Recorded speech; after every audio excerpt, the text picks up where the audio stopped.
Hey everyone, thanks so much for joining me for my review of AMAIM Warrior at the Borderline, Episode 13, Battle of the Oki Islands, Part 2. So we pick back up from the last episode, start off with a few cool scenes of fighting between the three AMAIM pilots and Ghost. The battle's getting spied on by Captain Brad, who says either the AMAIM pilots killed Ghost, or Ghost kills the AMAIM pilots and they recover an AMAIM, so either way he wins. So it looks like he's going to be sitting this one out. I love that the Asian military prisoners start lecturing Yada about their poor hostage-taking skills and how they should go about it. But back to the fight and shock, the AMAIM pilots are getting worked. Their new plan is to try to outrun Ghost's battery, but everyone knows that trying to run out the boss's MP is a bad idea. Immediately afterwards, Ghost is able to steal energy from Amu, making their plan useless. The other pilots decide to give Amu their energy and back Amu up because he's the main character, I guess. Then Amu is able to remove the limit breaker on his AMAIM, which allows him to be fast enough and powerful enough to damage Ghost enough to cause Ghost to overheat. Ghost then kind of runs to the ocean to try to prevent himself from overheating, and Amu then kind of grabs the Ghost in sort of like a suicide grab to prevent him from cooling off in the ocean, despite the fact that if Ghost blows up, it will kill Amu as well. It's almost like he's going to lose his AMAIM so that they could have a new one for the next season.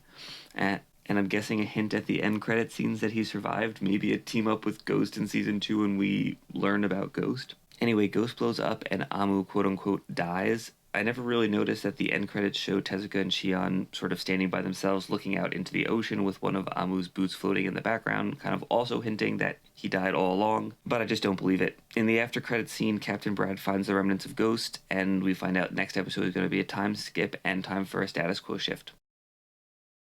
I think that this was probably the best episode of the show so far, but it was still not very good. The battle was pretty bland and was more of just hitting the villain with various weapons and not any of the kind of strategic stuff that they've done in some of the more interesting battles in the last other episodes. I guess the limit breaker thing was kind of interesting, but this battle was mostly just a strictly less interesting version of the mid-season Iron-Blooded Orphans fight. I'm not sure why the creators of this show are under the impression that no one watching the show has ever seen any of the Gundams before, and that we don't recognize that they are just rehashing every cliche in the book without any of the interesting stuff. They try to play it up like Amu died, but we clearly know that's not true, and he'll be back next season with a new model kit, AMAIM.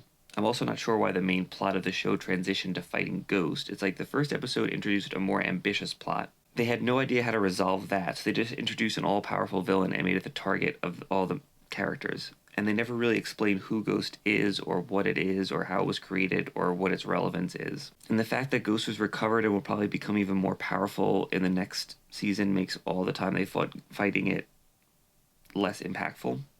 It wasn't a particularly rewarding episode for people that have been watching this entire season, and I think that having one of the other pilots sacrifice themselves would have been a little bit more believable. But I continue to remain hopeful and say that I hope that the time skip next episode could make things more interesting. I guess the real plot of the show is, no, I promise the next episode will be a lot more interesting, but it never is. Thanks for watching this video. If you enjoyed it, I'd appreciate a like or subscribe, and if you didn't, tell me why in the comments. I do anime reviews on Mondays and figure reviews on Wednesday. And please join me for this Wednesday's figure review where I'll take a look at the Metal Robot Spirits Zeta Gundam.